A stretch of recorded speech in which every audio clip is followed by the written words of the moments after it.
back. This is session 2 for the topic of bliss, held by the tribe here at Seekers of Truth Wellness Collaborative in Boise, Idaho. And in just a minute, we'll get into a quick review of bliss from the 3 areas we looked at last week: Hinduism, Japanese folklore, and the writings of Socrates. But before that, just a reminder that if you're not able to come down and check these sessions out in person, they are all recorded and on YouTube, so you can take a look at them. And the slides from the previous topics, sessions on harmony, are all linked on the website and on the YouTube channel as well, so you can see the slides that we get to take a look at during the presentations. As always, the tribe is here just to try to find some overlaps, some common meanings between ideas that are expressed throughout all different cultures and time periods, to see what we all have that we all share. So we started out with harmony and moved into bliss. And last week we talked about Hinduism, Japanese folklore, and the writings of Socrates. The 3 groups that we had, and a couple of the parallels that we had saw and we spoke about, especially like the image from Hinduism was very reminiscent of the one we saw from Norse mythology on harmony, with the structures there, this time dealing with the chakras. In Hinduism, bliss, again, it can't be attained until you have completed your bodily journey, so all of your reincarnations are done, and then you can achieve that higher state level.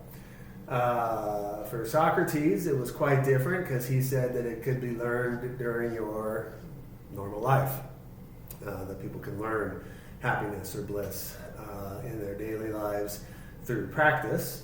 And then the last, Japanese folklore, were the 7 gods of bliss, which are again represented throughout as little figurines, like we have around the facility here. But essentially these 7 gods work together to create either financial health or wellness or anything like that for people. And what they do is they get a little boat that they set aside on New Year's Eve and pray for good fortune in the coming year, in that kind of an aspect. So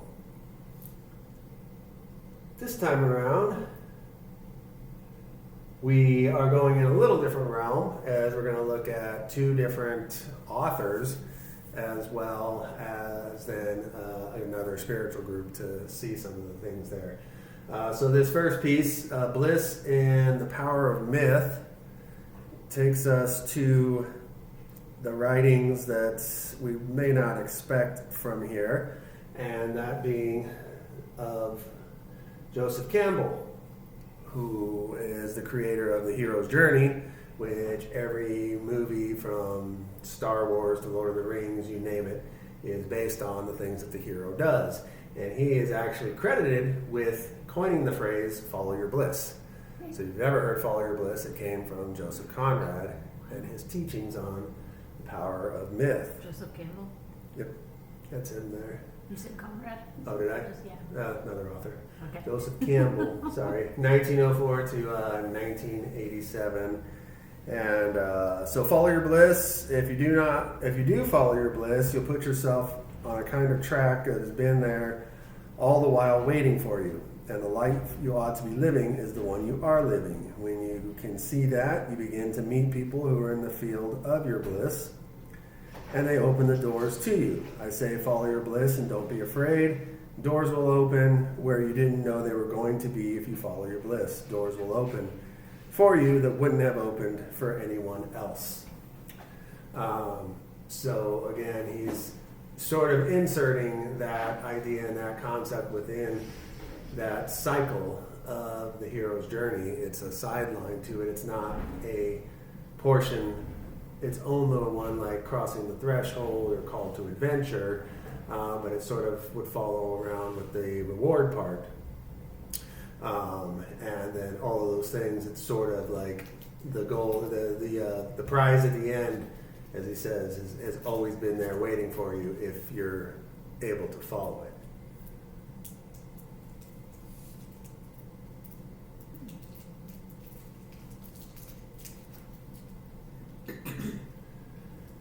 And then we have Joseph Campbell's idea of bliss expanded upon by Deepak Chopra, who builds off of what I want to keep saying Conrad. We'll just get into Heart of Darkness then. So, as far as what Chopra would say in relating his ideas of what Conrad said. Campbell. Jeez. There he is, and link provided there for anybody to click on this. He wants to expand upon that point of follow your bliss. When you take the popular phrase, follow your bliss, and trace it back to its source, something more powerful was intended. In a late interview, the famous expert on mythology, Joseph Campbell, first used the phrase saying, if you follow your bliss, you put yourself in a kind of track that has been there all the while waiting for you. This implication that bliss is a personal path and that the path is predetermined is much more than do what you really like to do, which is how most people interpret follow your bliss. Let me expand on this point by showing that bliss is much more fundamental than almost anyone realizes. It holds the key to transforming the mind. And then he's got a couple of different stages also in there. The experience of personal joy, that's stage 1. Stage 2 is the joy possesses you or overtakes you.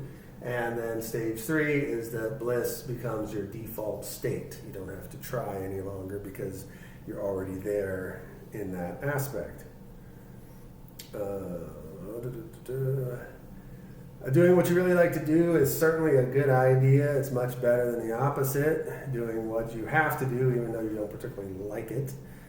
Campbell knew about Ananata, which we talked about last week with the Hinduist tradition, and a simple way that he tells us that if you get hold of bliss and follow it, you'll arrive at the essential nature of the mind, which is blissful by nature. Therefore, existence isn't itself blissful by its very nature. Itself is blissful by its very nature. Such declaration, if true, would totally overturn our everyday experience because it seems obvious that a person's existence can be filled with problems, obstacles, struggle, conflict, and trauma. For follow your bliss to be sound advice is workable only if the negative experiences are in some sense unreal, by which I mean they mask the act natural of reality. Only the individuals can prove the true or falseness of Ananata, and is done by following the invisible thread of consciousness to its source.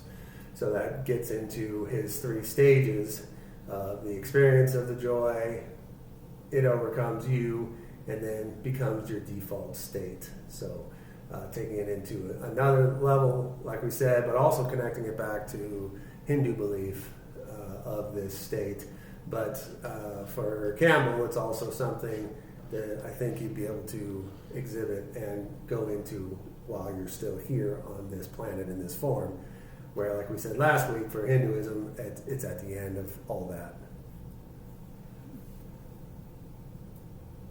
And lastly, in Buddhism, and another link there for that. So we have a couple of ideas here. Cultivating bliss with emptiness, a specialty of Vajrayana Buddhism, helps us develop our insights into the true nature of reality and emptiness. So there are multiple schools of Buddhism, and in this particular one, which is the most popular in the United States, Vajrayana, this is how they would work with it. Cultivate a state of mind focused on bliss and emptiness as forcefully as possible. This emptiness is the ultimate truth and also the ultimate virtue. And the wisdom of great bliss is the clear light wisdom with a feeling of joy. Imagine that offerings having such a nature pervade entire space. So the difference we get to see between Buddhist thought and the Hindu thought is not a very, very big one. The other thing, another main thing, is to avoid nihilistic attitudes, meaning that life is meaningless. So people don't just think you just do what makes you happy no matter what it does to other people.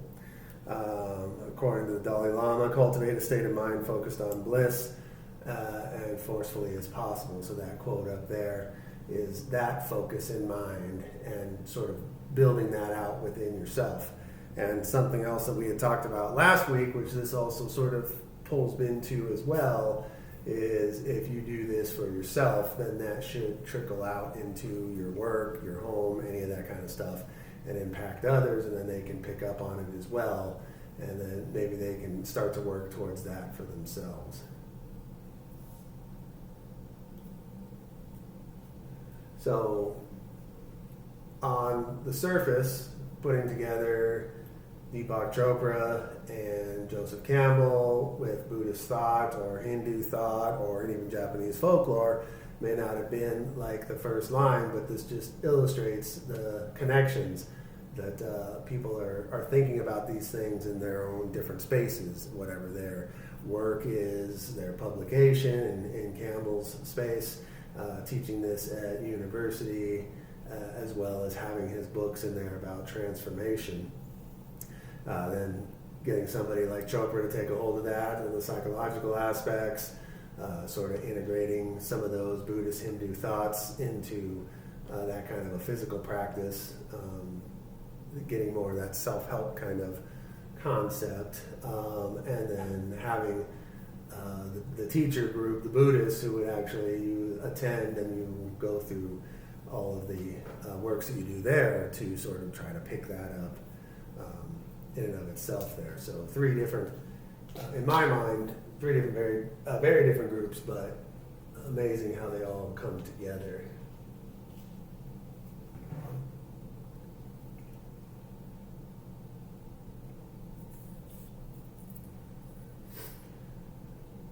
So the 6 photos now for this on the second session there in Bliss, we've got philosophy, psychology, literature, and then 3 dominant Eastern beliefs that sort of all revolve around the same concept.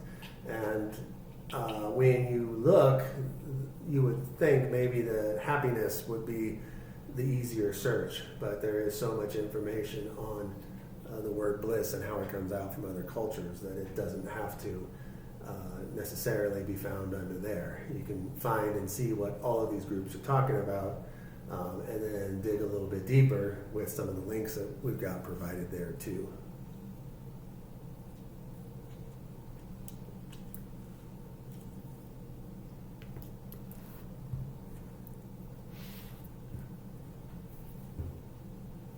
All right, so as always, these sessions that we hold here, if you're not able to make it down, check them out, check out the videos, share them around. Hope to be able to expand this out and allow people just that time for a little bit of an hour or so once a week to sort of think about things that could have some kind of an impact for them, either presently or future, if they start to do their own research into these topics and find something that is appealing to them at the time. So thank everybody for coming down today, and again, check us out on Facebook, Instagram, or our website to find out about the classes that we offer here at the facility as well. Individual, bigger group classes, however those can work out for everybody. Have a great day.